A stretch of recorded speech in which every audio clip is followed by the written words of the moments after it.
Este mes de junio del 2011 pudo haber sido la fecha del inicio de un cambio en la estructura del Poder Judicial. Aparentemente las fuerzas políticas que existen en la Corte Suprema de Justicia pues no han encontrado ocasión, como cuando se dio la salida casi que dura, ¿verdad? Violenta, aunque incruenta, del anterior presidente de la Corte, que en paz descanse, Edgar Cervantes. No sé si llegaremos a críticas de ese tipo. Me parece que ya es hora de que don Luis Paulino se retire, no solo como presidente de la Corte, sino como magistrado. Creo que ya ha cumplido su ciclo y que debe darle campo a las nuevas generaciones. Hay magistradas y magistrados que podrían ser un factor de cambio y de progreso en el Poder Judicial.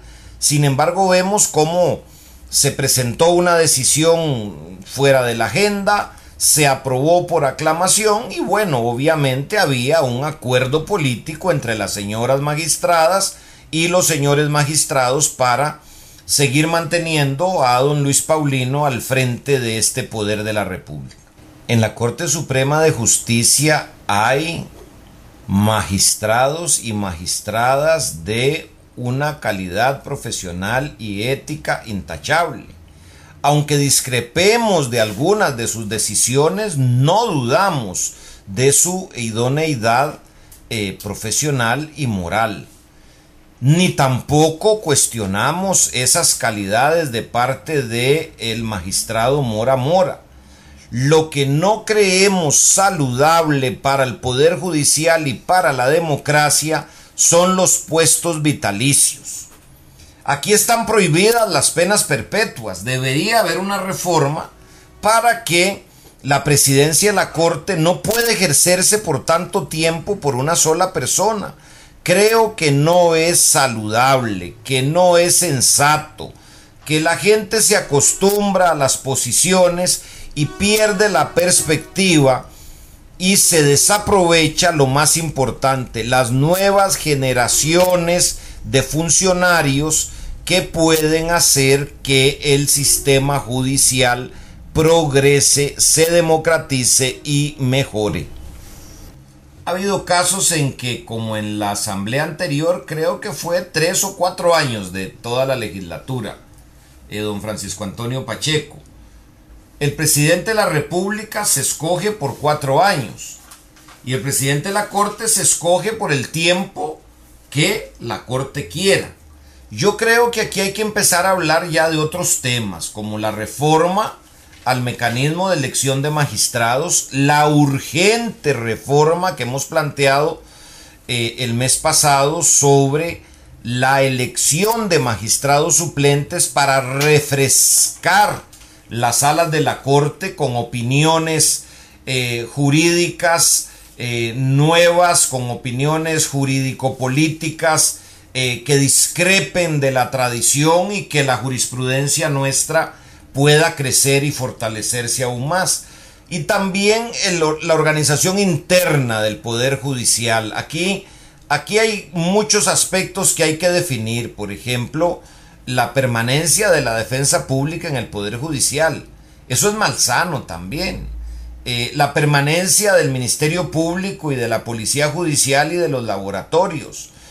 Tienen que estar fuera del Poder Judicial, con una estructura como la Contraloría General de la República, con los recursos necesarios para que la Fiscalía y la Policía funcione, y los laboratorios deberían estar en manos del Consejo Nacional de Rectores para procurar aún más pureza en los dictámenes que ahí se brinden. Sí llama la atención, y lo que sucede es que, bueno, habría que preguntarle a la comunidad, a la opinión pública, a los costarricenses y a las costarricenses, cómo ven esta reelección súbita, sin contrincantes, sin postulantes, muy al estilo consensuado, que no tiene en sí mismo nada de malo ni nada de criticable. Pero sería bueno ver con claridad cuáles son esas fuerzas políticas que se están moviendo y cuál fue el pacto ¿Será que es un momento de transición, que el doctor Mora se piensa quedar solo unos meses mientras elige el nuevo magistrado de la Sala Constitucional? ¿O tienen el quórum necesario para que alguna fuerza que pretende acceder a la presidencia de la Corte tenga el caudal de votos necesario? No lo sabremos hasta que el tiempo pase. En otros países son los ciudadanos a través del voto los que eligen jueces y fiscales. Habrá que ver si eso es lo correcto, pero sí tienen que haber restricciones, no estamos en un país chiquitico donde se escogían ahí los 5, 6, 7 magistrados. No, estamos con una corte con 22 magistrados que tienen en sus manos grandes decisiones. Otra de las reformas que hay que pensar también es en que la Sala Constitucional salga del Poder Judicial. No sé, hay muchos ejemplos. Se me ocurre Francia, por ejemplo. El Poder Constitucional o el Tribunal Constitucional está fuera de todos los poderes. Porque cuando los magistrados de la Sala Cuarta toman algunas decisiones, pues obviamente a la hora de ir a la Corte Plena van a votar también como miembros del Poder Judicial, como lo son en la actualidad.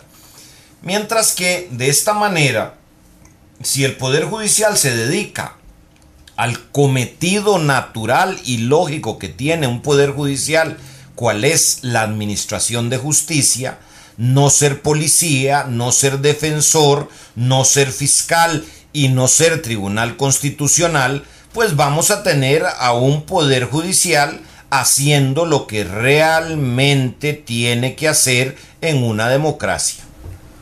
Aquí es importante tal vez hacer un recuento de las últimas presidencias de la Corte.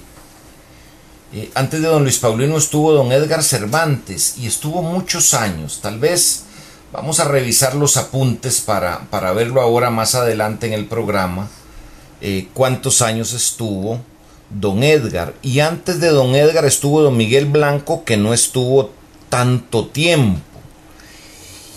Y previo a don Miguel Blanco estuvo don Ulises Odio. Me parece que don Fernando Baurit estuvo muchos años también. Y habría que ver cuánto tiempo ocupan la presidencia de la Corte. Lo que sucede es que no hay que perder de vista que con la creación de la Sala Cuarta, la Corte Suprema aumentó su número en 7 magistrados más, pasó de 15 a 22. Y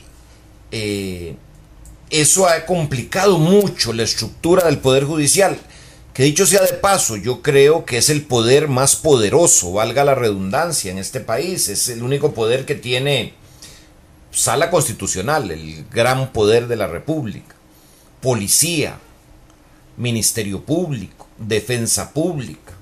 Se quitaron la dirección de notariado. Es un poder realmente un megapoder. Aquí la gente cree que la presidenta de la República es la que manda. No. Aquí tiene más poder don Luis Paulino Mora. Y hay que decirlo así, con todo respeto y con todo cariño.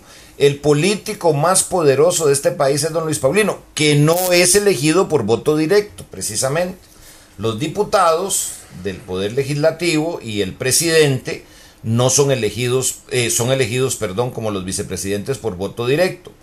Los ministros son elegidos por el presidente, ahí no hay discusión, pero bueno, es un gabinete que es otra cosa.